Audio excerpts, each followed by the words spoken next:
let's continue in 1.6. First, just want to mention this theorem 1.17, the general unique solution case. Without proof, just want to talk about it, and we'll get on to some more examples and corollary and 1.18, which is more important. Well, we use it more basically. So let A be an M by N matrix. The following are all equivalent.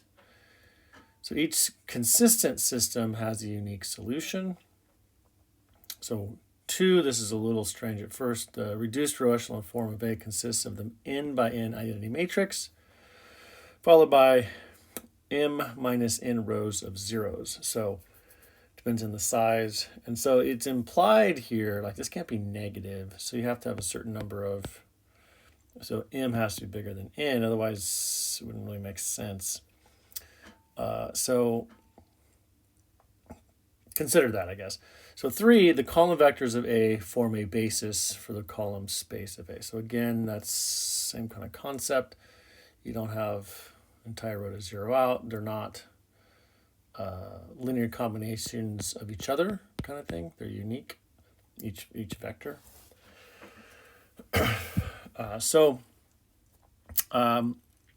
Don't worry too much about that theorem. Just wanted to throw it out there. I'd like to go on to applying theorem 1.15, in fact. So that's the one we just did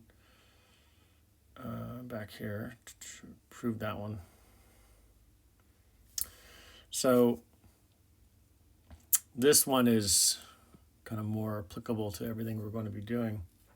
Well, many things we're going to be doing in the future.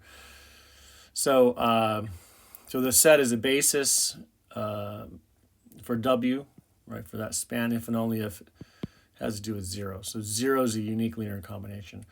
So just again, you know that if 0 is unique, then all the R's must be 0. Because you can go, it's just if you suppose it's not unique, then it doesn't work, right? And you can't get that. So that's what this kind of proof is for. So you can always make those 0, and then if it's unique, it implies you get all the coefficients 0. Okay, and so we can apply that. We're going to do that in this example down here.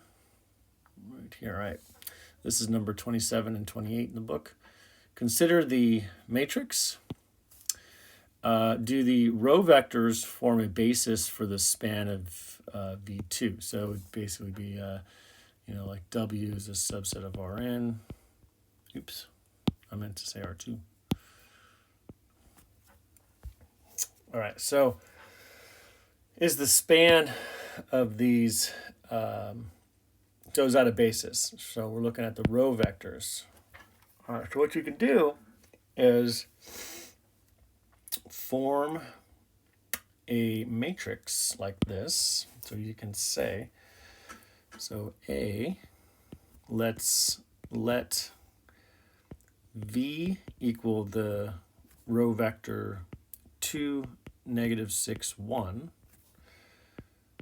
and W the row vector 1, negative 3, 4.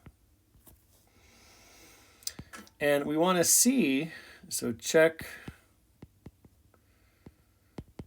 if RV plus SW, if it's equal to 0, implies that R's and S are all 0. So if that's true, then by theorem 1.15, the span of V and W form the basis. So what you're basically doing then is solving this homogeneous system. 2, 1, let's go down. So 2, negative 6, 1, 1, negative 3, 4, and then 0, 0, 0. Okay, then you row reduce. And you can actually do it slightly other way if you want, but if you row reduce, you can get this. So that's one thing you can check. And then you can interpret these vectors and the solution to this, right? But look at this, actually a little more easily seen if you think of it like this. So, and we can see R, S all have to be 0 for that to be a solution. So is the only solution to the homogeneous system.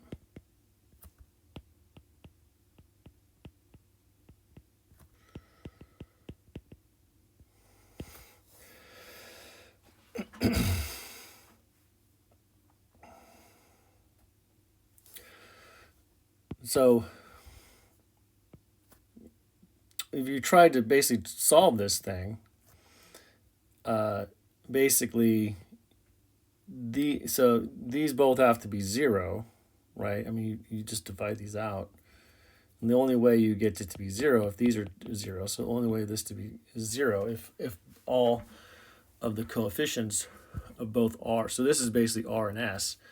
The only way to solve that is if both R and S are 0.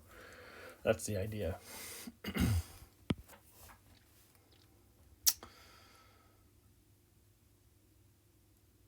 So therefore, V and W form a basis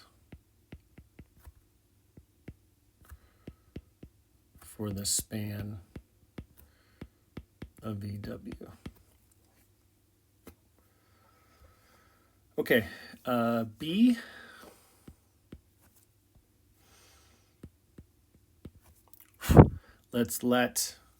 So B is the question, do the column vectors form a basis for the span? So let's take a look at that. Do the column, so let V equal the vectors 2, 1, and W. Now you only actually need to check these two column vectors. So can you create one out of the other? Are these scalar multiples of each other, linear combinations of each other? And in fact, it is. So if you do 3 times V, you get 6, 3. And then you can see these are just opposites. So if they're opposites and you add them, 3V plus negative W, let's just say minus W. Oh no, I'm sorry, they're opposites. So plus W is equal to 0. So therefore those do not form a basis. So therefore not a basis. So if the only way you get 0 is if the coefficients are all 0, then it forms a basis.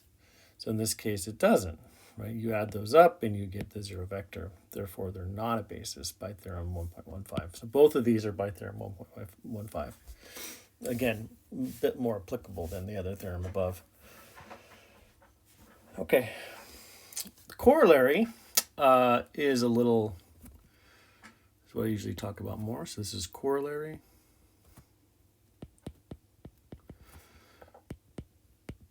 To theorem 1.17.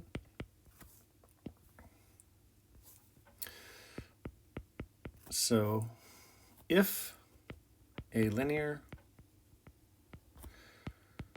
system AX equals B is consistent.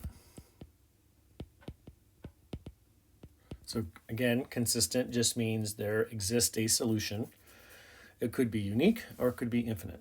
So if the system is consistent and has fewer equations than unknowns, so fewer equations than unknowns, what does that tell us? So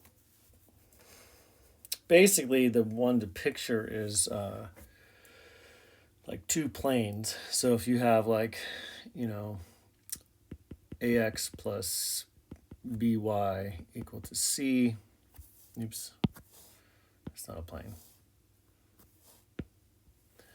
I'll just write it out like this. So think two planes. So if you have two planes, there's either no solution or an infinite. Right? Either have to be basically the same plane, or they intersect in a line. So if there are solutions, then you can say it has an infinite number of them if there's fewer equations than unknowns. So picture like, 2x plus 3y minus 4z equal to 5, and 2x minus 3y plus z equal to 0 or something like that. Well, those are two planes, and if it has a solution, it either has to be that those are scalar multiples, which of course they're not because I put a 0 here, or they intersect in a line. So if you have solutions, there's an infinite number of solutions. That's the idea. Then it has an infinite number of solutions.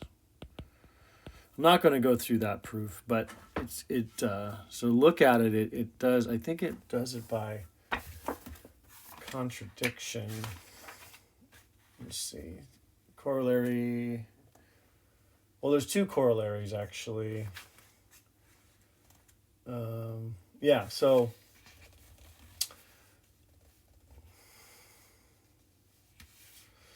yeah, it's kind of an interesting case to go through. It uses the proof or the theorem 1.17. So go through it, but it's all in words. So check that out. So see what happens on that. Okay, let's go on to an example.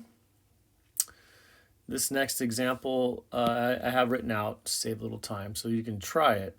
This is just number 22 on page 100. So you have a system, and the question is on this one,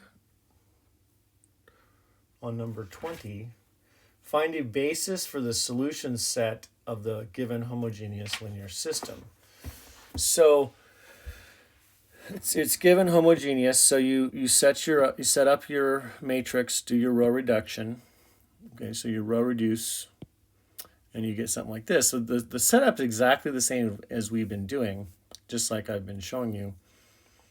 And then you basically have x1, x2, x3, x4 here, here, and here. And so your last two rows zero out completely. So you do the same technique. You let R and S be variables. These can be anything. This represents like 0x equal to 0. So x4 can be anything. And x3 can be anything. Same rationale. And then you set it up like this. Okay, so this is basically the same, but we didn't talk about basis yet. So the solution space is this is a span, right? Arbitrary constant plus the vector, or times the vector, I'm sorry. Arbitrary constant times the vector plus arbitrary constant times the vector. So of course that's a span. So that means that these vectors, or the span of these vectors, is a basis for the solution space, or in this case, null space, because it's homogeneous. Okay, so that's the idea. Let's look at this last theorem, important theorem we'll go through. It's a simple proof to go through. Let's check it out. So this theorem says, basically it's combining the homogeneous and particular case. So let AX equal to B be a linear system.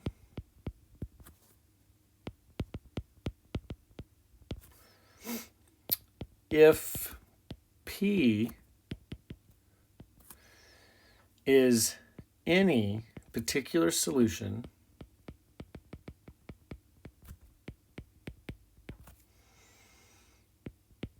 of AX equal to B and has the vector H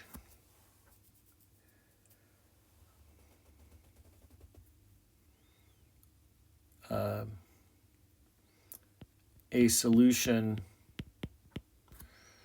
to the homogeneous case, so just I'll say to AX equal to 0, then P plus H is a solution of AX equal to B. And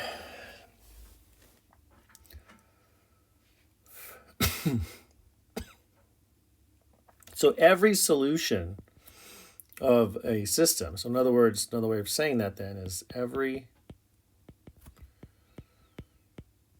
solution has the form X equal to the particular solution plus the homogeneous, where A times H is equal to 0. Once you see this, it seems weird at first. Like, how could you have two different types of solutions? But just remember, this portion of the system is 0, so you're adding nothing to this. So if this is already a solution here, right? So basically what we're saying is you put P in right here. So what I didn't write up there that's implied is that if P is a solution to this, then A times P must equal B, right? This is your variable, but this has to be true.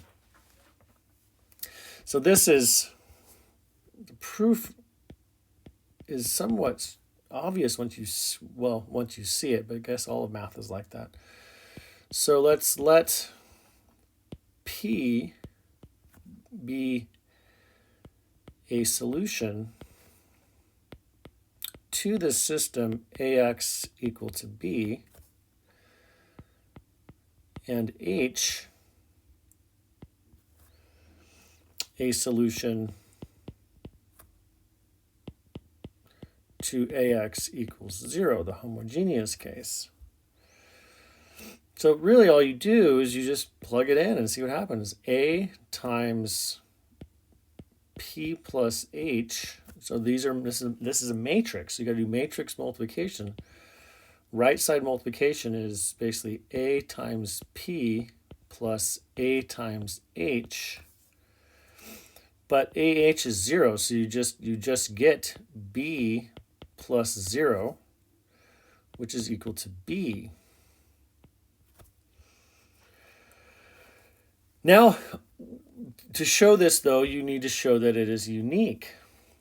So it's kind of like that is a solution, but it is the only solution, so it's unique. So now suppose Q is another solution of that. Okay, so now suppose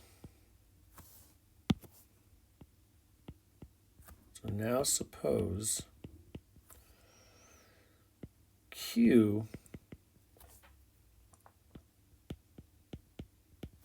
is a solution of AX equals B. So then A times Q minus P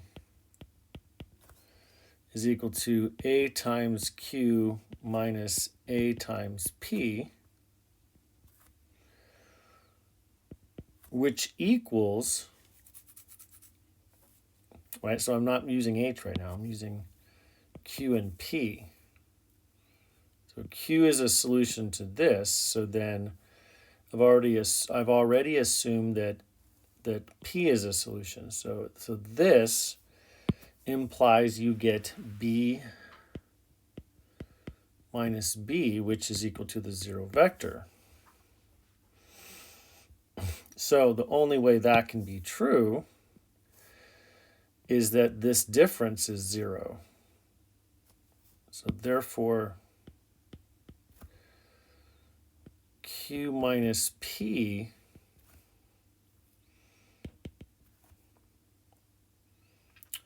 is a solution for the homogeneous case, for H, of AX equal to 0. So thus, H is equal to Q minus P if and only if Q is equal to P plus H.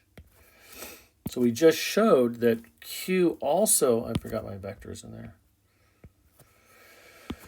there.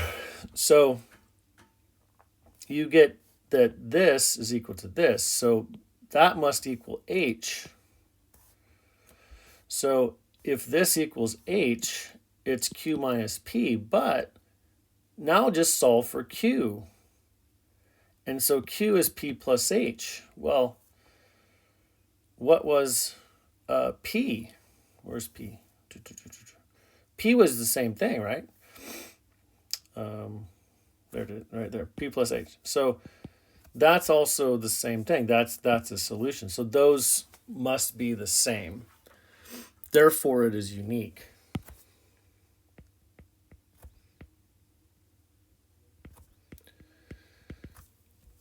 Okay, so it's a two-part case. First, you show it's a solution, then you show it's unique.